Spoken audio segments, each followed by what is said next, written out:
Biographies, Part 1.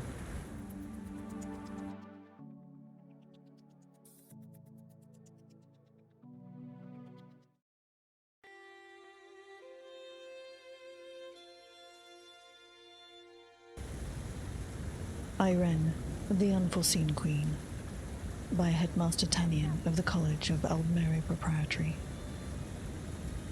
Some of our Bosmeri and Khajiiti students have come under a misapprehension, repeating the carnad that not all the Altmer of Somerset are united behind our glorious Queen Ayrenn. Nothing could be further from the truth. We High Elves have a penchant for witticisms and wordplay that can sometimes be misinterpreted by those newly exposed to our ancient and refined culture.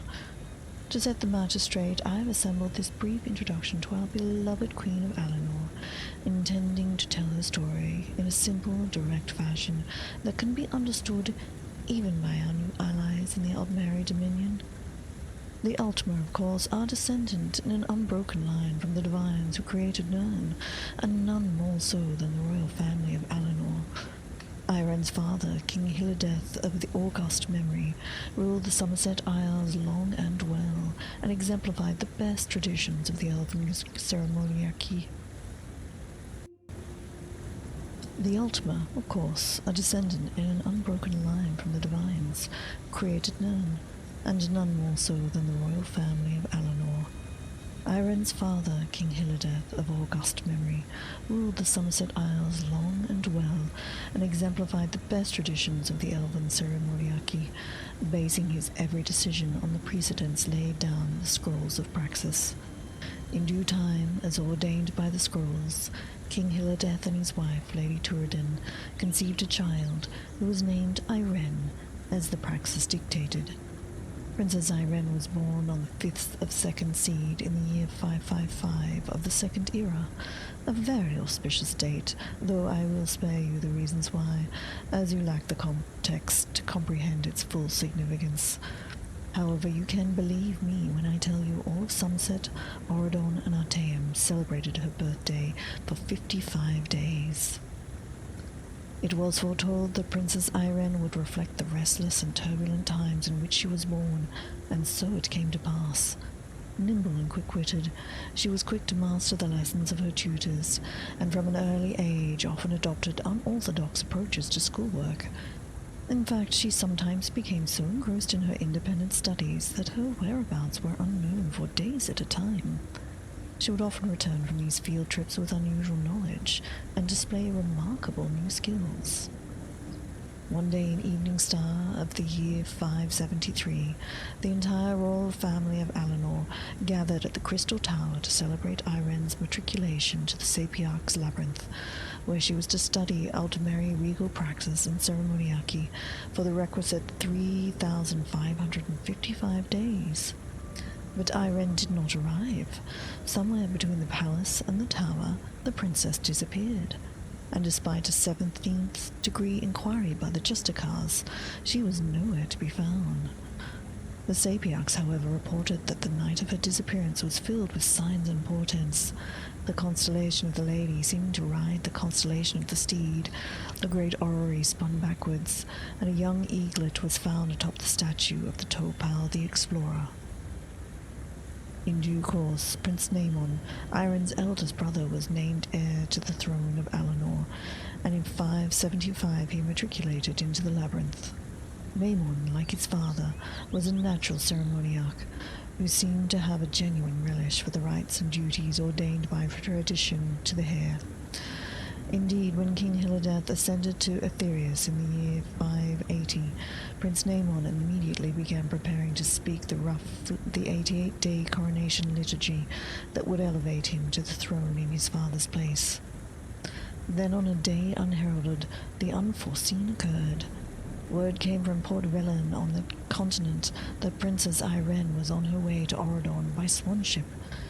In wonder and haste, the court of Alinor took itself to First Hold to greet her, arriving just in time to welcome her unexpected return.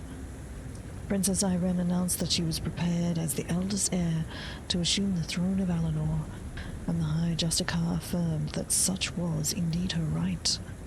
She was crowned Queen Ayrenn on the 7th of Frostfall in the year 580. Now, some of you may have heard wild tales about Princess Ayrenn's adventures during her time away from Somerset, that she sailed as first mate with a pirate captain from Anvil, disguised herself as a Dunmer in order to read the indigo tombs in the vaults of the Necrom, bested dervishes of Riyadh at their own sword dance, and even outdrank Queen Mabjan Flame Air of Windhelm in a mead slamming contest. All myths and tales, I assure you, preposterous and deeply absurd. Our queen was merely away, preparing for praxis and ceremoniarchy in her own fashion of independent study. Since assuming the throne, she has brought some innovations to the rule of our land, but this is as foretold in the time of her auspicious birth, and the sapiarchs, one and all, have endorsed her modernizations. So you see, students, Ayrenn is the undisputed queen of these isles, and all is right and proper, as it should be. Galerion the Mystic. During the early bloody years of the Second Era, Vanus Galerion was born under the name Tretchus, a serf on the estate of a minor nobleman named Lord Gaines of Solich-on-Care. Tretchus's father and mother were common labourers, but his father had secretly, against the law of the Lord, taught himself and Tretchus to read. The Lord had been advised that literate serfs were an abomination of nature and dangerous to themselves and their lords. All bookstalls within Solich-on-Care had been closed. All booksellers, poets, and teachers were forbidden, except within the keep. Nevertheless, a small-scale smuggling operation kept a number of books and scrolls in circulation under the Lord's shadow. When Tretchus was 8, the smugglers were found and imprisoned. Some said that Tretchus's mother, an ignorant and religious woman, fearful of her husband, betrayed the smugglers, but there were other rumors as well. The trial of the smugglers was non-existent and the punishment swift. The body of the father was kept hanging for weeks and during the hottest summer Solich-on-Care had ever seen. 3 months later, the boy ran away from the Lord's estate. He made it as far as Alinor, halfway across the Somerset Isle. A band of troubadours found him nearly dead, curled up in a ditch by the side of the road. They nursed him to health and employed him as an errand boy in return for food and shelter. One of the troubadours, a soothsayer named Highland, began testing Tretchus's mind and found the boy, though shy, to be preternaturally intelligent and sophisticated, given his circumstances. Highland recognized the boy as a commonality, for Highland had been trained on the Isle of Artaeum as a mystic. When the troupe was performing in the village of Punthassa on the far eastern end of Somerset, Highland took Tretchus, then a boy of 11, to the Isle of Artaeum. The Magister of the Isle, Eachus, recognized potential in Tretchus and took him on as a pupil, giving him the name Vanus Galerion. Vanus trained his mind on the Isle of Artaeum as well as his body. Thus was the first Archmagister of the Mages Guild trained. From the Physics of the Isle of Artaeum he received his training. From his childhood of want and injustice he received his philosophy of sharing knowledge. Great Harbingers of the Companions. This history is recorded by Spic Long-Sighted in the Circle of Unforeseen in the Second Era. While I am not gifted with the sharp gift of words, I have learned the stories of the companions before me, and set to record them that they might not be lost when I am. Hereafter is the list of notable harbingers of the companions, those who lead us through the darkness to the glories in Sovngarde. Notes on the Harbinger. The companions have never had a true leader since Isgramor. None have been mighty enough to curl the great hearts that beat within Unforeseen. While others, like mages and thieves, need the blessings of their hierarchy to know how to dress, we companions are capable of leading our own destinies to glory. The Harbinger advises, resolves disputes, and helps to clarify when questions arise of the nature of honor. In the thousands of years the companions have held of Unforeseen, there have been harbingers both terrible and brilliant, those known for their arm, and those for their hearts, and those for their minds. Here are listed some of the most gloried harbingers who inspire song and deed.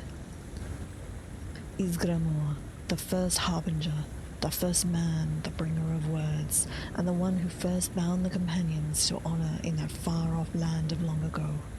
Better people have written of him, so I will not attempt to meet their words.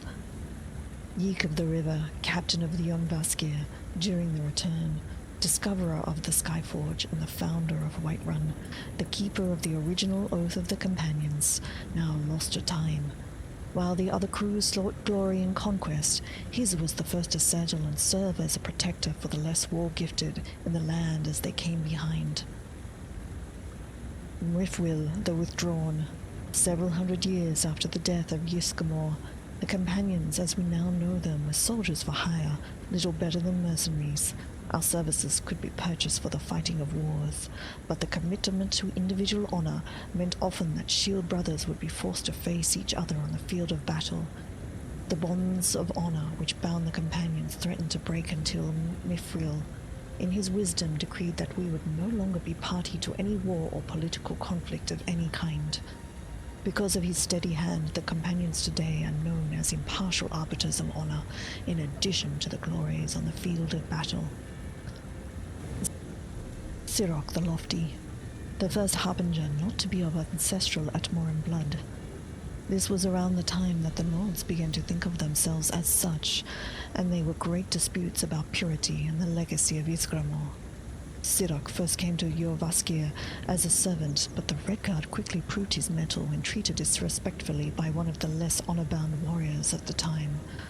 Granted the stature of an honorary companion after saving the life of the Harbinger Tulvar the Unmentioned, he became known as the most capable of shield brothers in the Hall, with speed and cunning surpassing any of the old Matmoran stock.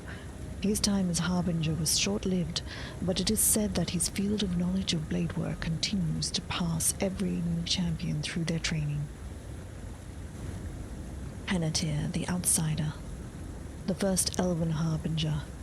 Like Sirach before him, he was initially subject to ridicule when arriving at Jorvaskir, for this was the time, near the closing of the First Era, when elves were not permitted to be full companions, and few were even allowed to see the inside of the hall.